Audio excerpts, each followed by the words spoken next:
자, 안녕하세요. 오늘은 콘셉트라는 보드게임을 이용해서 한번 미술 시간에 아이콘 만들기를 해보도록 하겠습니다. 자, 이 콘셉트라는 게임은 게임판 자체가 굉장히 많은 아이콘으로 이렇게 이루어져 있어요. 이 많은 아이콘을 문제를 내는 사람이 한 가지 단어를 선택해서 이렇게 힌트를 주는 거예요. 이렇게 힌트를 주는 게임인데 좀 더 구체적으로 한번 알아보도록 할게요. 이 게임에 대해서 좀 이해를 해야지 우리 친구들도 아이콘 만들기를 어떤 식으로 해야 될지 알 수 있기 때문이죠. 먼저 이런 카드들이 있는데 이 카드를 이렇게 뒤집어요. 뒤집으면은 여러 가지 단어들이 나오죠. 이 단어 중에 하나를 선택합니다. 뭐가 좋을까요? 선생님은 산타클로스를 선택해 보도록 하겠습니다. 자, 그럼 여기에 힌트를 줄 때는 이렇게 세 가지가 있거든요. 물음표가 있고 느낌표가 있고 그리고 같은 색의 큐브가 있어요. 근데 가장 중요한 건 이 물음표입니다. 가장 핵심적인 질문은 물음표로 해야 되는 거예요. 우리 친구들 산타클로스 같은 경우에는 뭐가 생각나죠? 어떤 존재죠? 네, 사람입니다. 산타클로스는 사람이에요. 그럼 사람과 관련된 게 몇 가지가 있는데 여기에 보면 직업과 관련된 거죠. 마땅치가 않네요. 여기는 여성과 남성으로 나눴네요. 산타 할아버지니까 남성 쪽이 아닐까?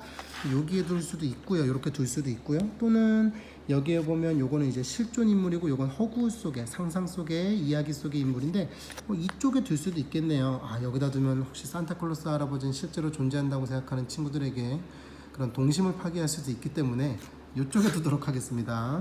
자, 그러면 이제 같은 색깔의 큐브를 사용해서 그 산타클로스에 대해서 설명을 하는 겁니다. 산타클로스 어떤 옷을 입고 있었죠? 그렇죠, 빨간색 옷을 입고 있죠. 그럼 이 빨간색의 큐브를 두는 겁니다. 자, 이런 식으로 하는 거고요. 또 어떤 게 있냐면 산타클로스 하면 어떤 날이 생각나죠? 그렇죠, 크리스마스죠. 그럼 크리스마스 하면 행사.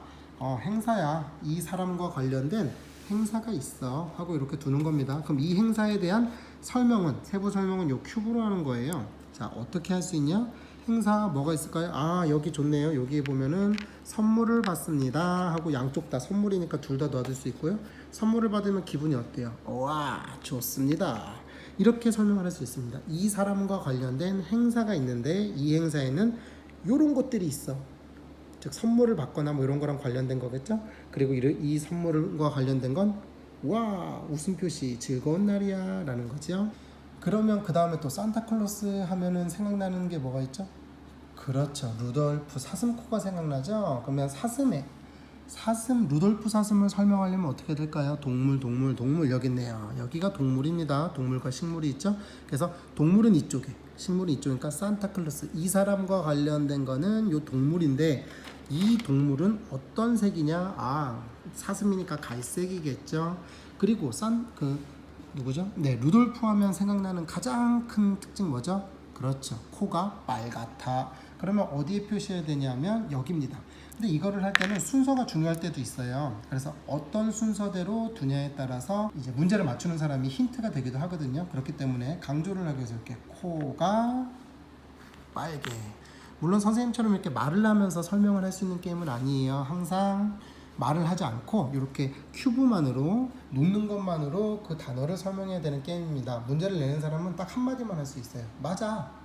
그러니까 예를 들면 여기 이렇게 놨어요. 이 파란색 보이죠? 이렇게 놨는데 그거 크리스마스 하고 누군가 말했어요. 그럼 맞아. 즉 정답에 접근했다라는 의미의 맞아가 되는 거겠죠. 그러다 누군가 산타클로스라고 하면 정답 딩동댕 하고선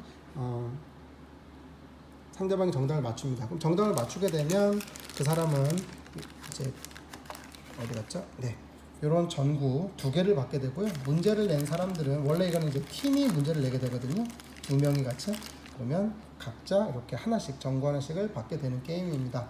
자, 이런 게임인데요. 우리는 이 게임을 이용해서 뭐를 만들 거냐면 아이콘 만들기를 할 겁니다. 아이콘 만들기는 2가지가 될 수 있는데 첫 번째는 이 게임에 보면 참조표가 있습니다. 그래서 각각의 내용에 따라서 이렇게 참조표가 있어요. 이거는 그냥 말 그대로 참조표일 뿐입니다.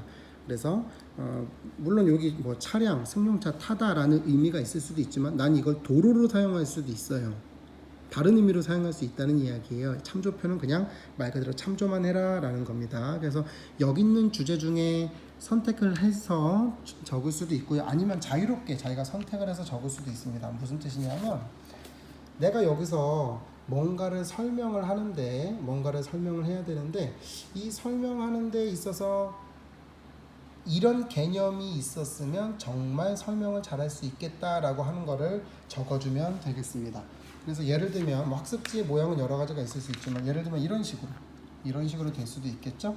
그래서 여기다가 자유롭게 할 경우에는 여기다가 이제 의미를 적고요. 이게 어떤 의미가 되는지, 그리고 여기다 그림을 그리게 됩니다.